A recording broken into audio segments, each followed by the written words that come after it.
Good morning, learners. I hope you are fine and healthy.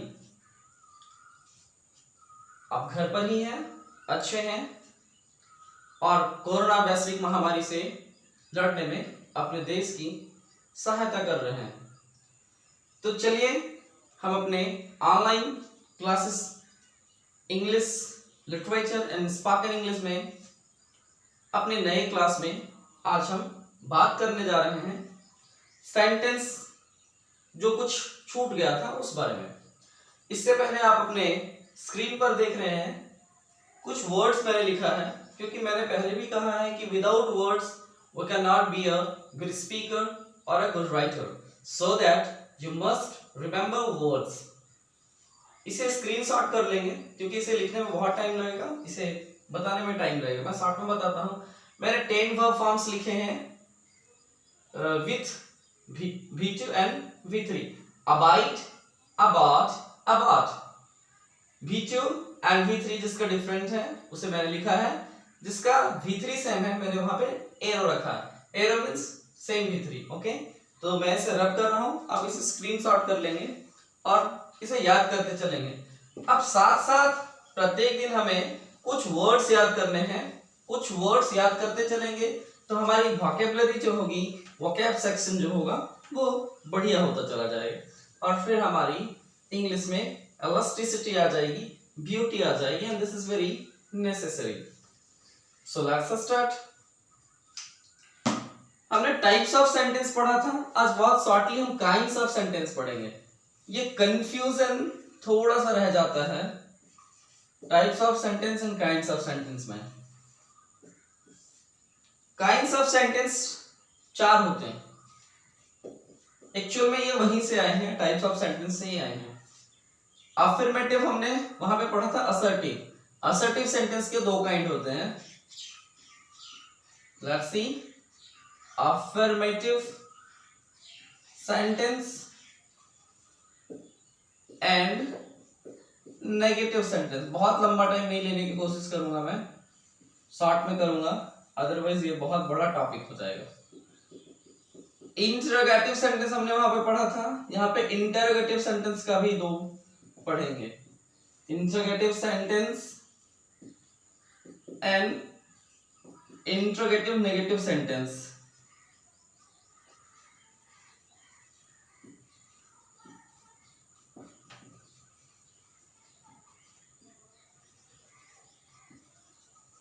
तो चलिए जल्दी से देख लेते हैं। अफर्मेटिव सेंटेंस और नेगेटिव सेंटेंस ये दोनों आया कहां से है? ये असर्टिव सेंटेंस आया। असर्टिव सेंटेंस को मैंने कहा था कि it is used to give assertion, मतलब साधारण वाक्य।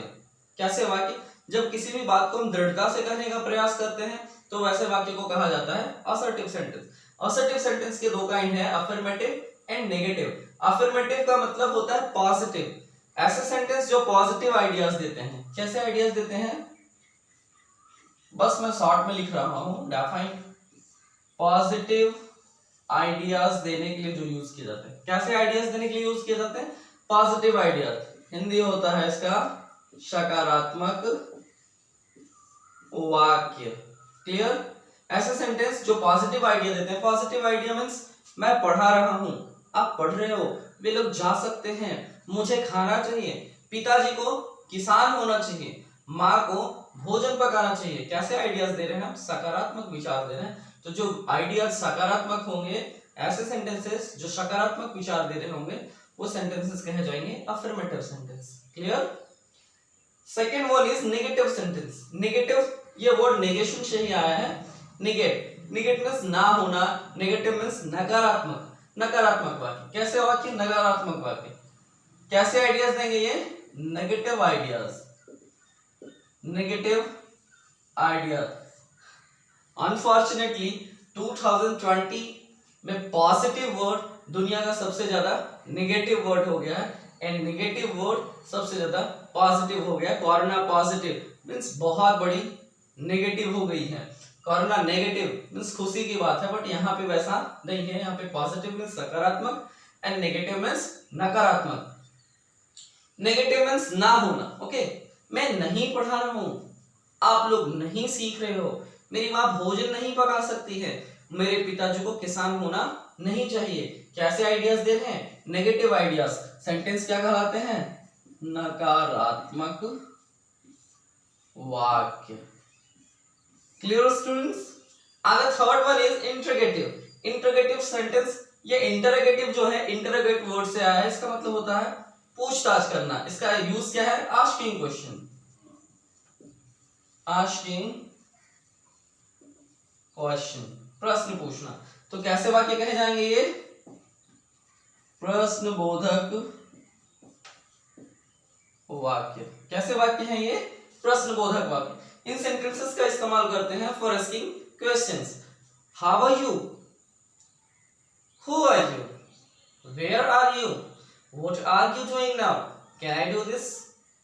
Can't you play? Okay, example. अभी हम कांट यू प्ले वाला सेंटेंस आगे सीखेंगे। अभी हमें क्या सीखना है? Can you play? Should I do this? Am I writing? Are you learning English? Were they playing cricket? Did Ram go to Patna last night? Okay, क्या कल रात राम पटना गया? क्या मैं पढ़ा रहा हूं? क्या आप लोग सीख रहे हो? एटसेट्रा। जब आप प्रश्न पूछ रहे हो तो वो सेंटेंस क्या कहलाते हैं? Interrogative sentences. अभी आप देखेंगे इंटरोगेटिव नेगेटिव सेंटेंस। ये क्या है? इंटरोगेटिव प्रश्न भी पूछ रहा और नेगेटिव भी हो जा रहा, मतलब यहाँ पे दो सेंटेंस का कॉम्बिनेशन होता है। क्वेश्चन में एक ना होता है, क्वेश्चन भी है और ना भी है, मीन्स क्वेश्चन पूछ भी रहा है साथ ही साथ आंसर भी हो जा रहा। ओके, ऐसे सेंटेंसेस कहे जाते हैं प्रश्नात्मक नकारात्मक वाक्य। क्या कहे जाते हैं ये? प्रश्नात्मक नकारात्मक वाक्य।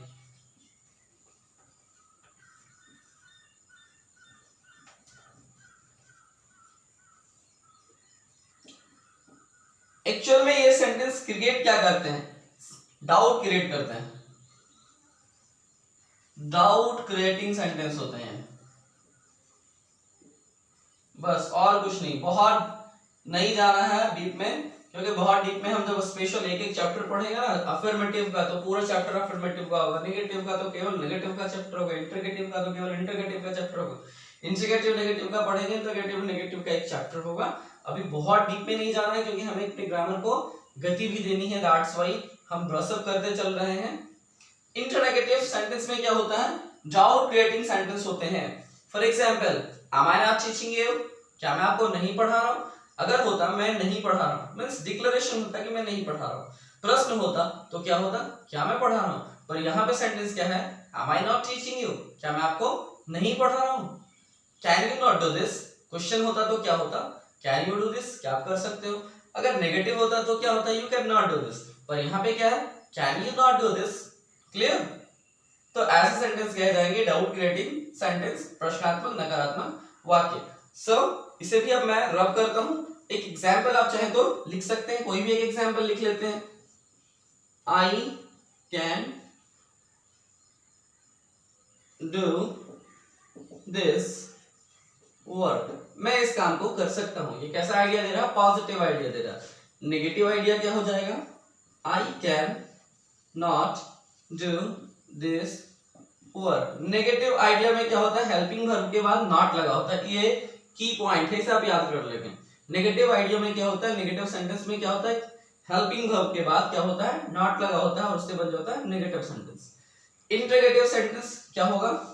ये स्टार्ट ही हेल्पिंग वर्ब से होता है या फिर WH वर्ड से स्टार्ट होता है। कहां से स्टार्ट होता है? या तो WH वर्ड से या फिर हेल्पिंग वर्ब से। अभी यहां स्टार्ट हो रहा है ये हेल्पिंग वर्ब से। Can I do this work? क्या मैं इस काम को कर सकता हूं? क्वेश्चन है। इंटरोगेटिव नेगेटिव सेंटेंस क्या हो जाएगा?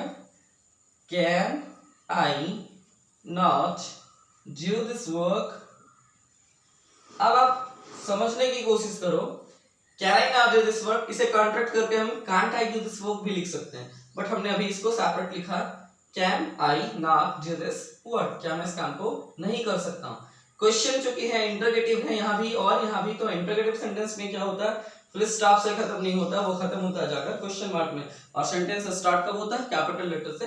सो आपने इसे स्क्रीनशॉट ले लिया होगा, आप पॉज करके नोट बना लेंगे और साथ ही साथ सीखते चलेंगे। Let's go ahead. Types and types and kinds, ये दोनों हमारा हो गया। हमने पहले दिन पढ़ा था टाइप्स ऑफ सेंटेंस, जिसमें मैंने 5 पढ़ाया था। वो थे assertive sentence, interrogative sentence, imperative sentence, optative sentence and exclamatory sentence. आज हमने काइंड्स ऑफ सेंटेंस पढ़ा, जिसमें हमने 4 पढ़ा, affirmative sentence, negative sentence, interrogative sentence and interrogative negative sentence. अब हम एक सेंटेंस को देख लेते हैं। ये bird is singing on the tree. यहां पे समझना बहुत इंपॉर्टेंट है कि मैंने क्या लिखा टोटल। ये bird is singing on the tree. क्योंकि आपने वर्ड सीख लिया था तो डेफिनेटली आपको मालूम है कि यहाँ पे वर्ड नाउन है, ये एंड द जब भी आएगा वो डिटरमाइनर्स हैं, आर्टिकल्स हैं, इज हेल्पिंग वर्ब है, सिंगिंग मेन वर्ब है, ऑन प्रीपोजिशन है, द आर्टिकल है, ट्री नाउन है। क्लियर? तो ये noun, pronoun, verb, adjective, adverb, preposition, conjunction and interjection के दृष्टिकोण से आपने यहाँ पे इसे फाइंड आउट तो कर लिया कि ये क्या है, बट अब हम सेंटेंस के हिसाब से यहाँ पे देखेंगे। वर्ड के फंक्शनैलिटी को नहीं देखना, सेंटेंस के फंक्शनैलिटी को देखना। वर्ड्स के फंक्शनैलिटी मैंने अपने पहले वीडियोस से लेकर के 7वें वीडियोस तक सिखाया, आप उसे फिर से चेक कर लेंगे अगर नहीं आता तो। मैंने वहां पे सिखाया था सब्जेक्ट। अभी सेंटेंस को समझते हैं। एक सेंटेंस में 2 भाग होते हैं। Each sentence contains 2 parts. Each sentence contains 2 part. प्रत्येक वाक्य में 2 भाग होते हैं। प्रत्येक वाक्य में कितने भाग होते हैं? 2 भाग। Each sentence contains 2 parts. पहला पार्ट होता है सब्जेक्ट और दूसरा पार्ट होता है प्रेडिकेट। आप इसे ध्यान से देखो, सब्जेक्ट एंड प्रेडिकेट। मैंने प्रेडिकेटिव एडजेक्टिव उस समय लिखा था, तब आपको समझ में आया था या नहीं आई डोंट नो, बट मैंने बहुत अच्छे से समझा था प्रेडिकेट। अभी मैं प्रेडिकेट पे ही स्पेशली बात करूंगा, you will better understand. Subject क्या है? चलिए सब्जेक्ट का डेफिनेशन देखते हैं बहुत अच्छे से, सो दैट हम इसे क्लियर कर पाए। वन हु डज वर्क, जो काम करता हो उसे सब्जेक्ट कहते हैं। सब्जेक्ट का हिंदी मीनिंग मैंने बताया था कर्ता। कर्ता मीन्स काम करने वाला, doer. One who does work is called subject. और अबाउट whom, about whom, और about whom anything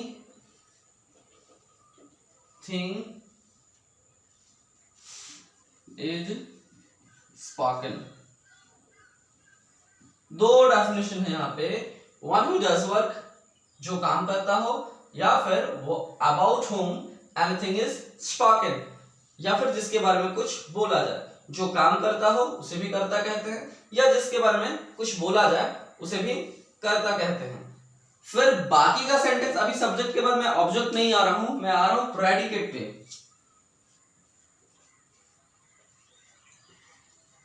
प्रेडिकेट क्या है?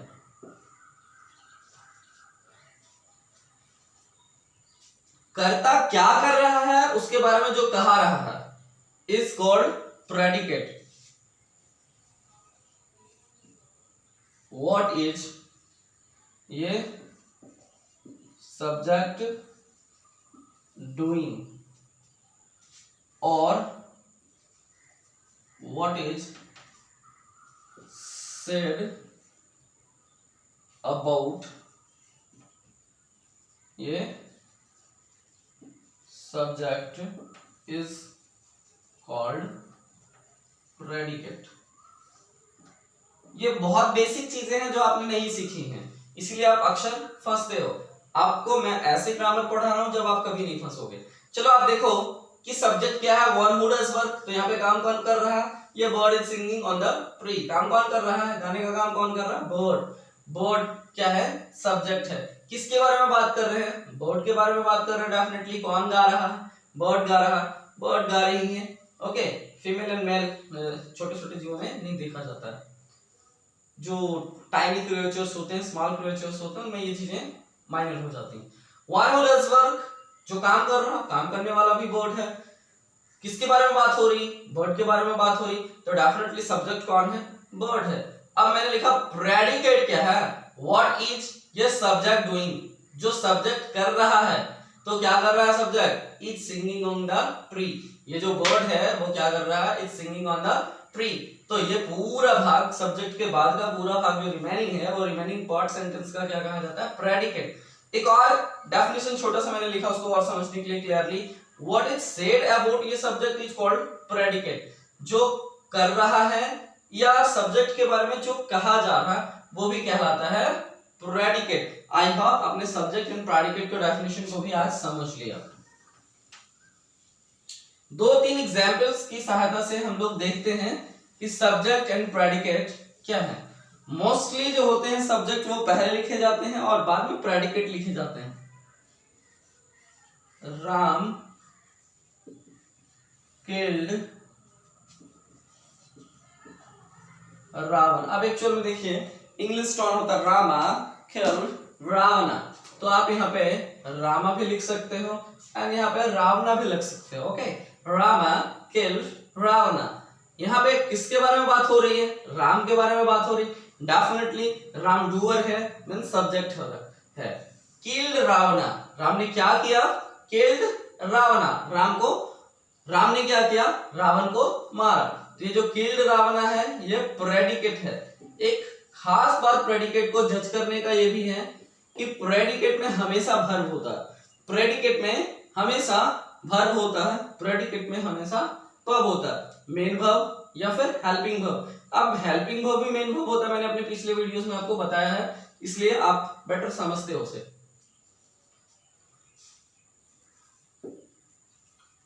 बर्ड्स फ्लाई, अब केवल दो ही वर्ड है यहाँ पे।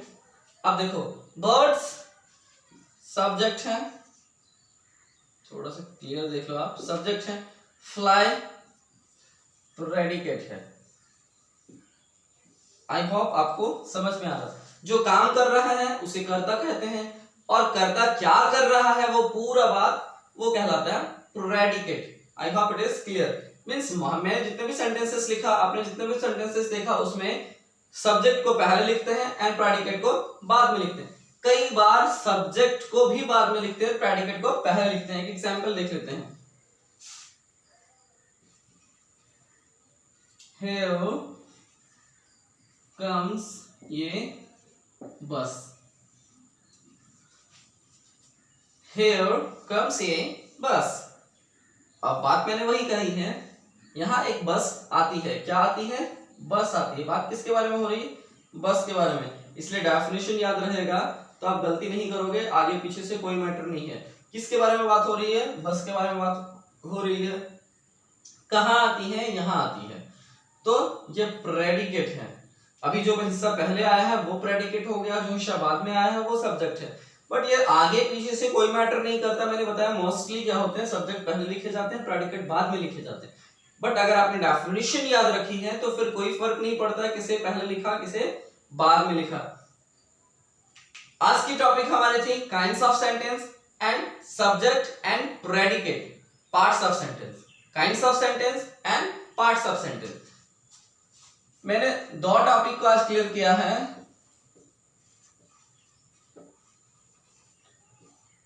Kinds of sentence and parts of ये सेंटेंस।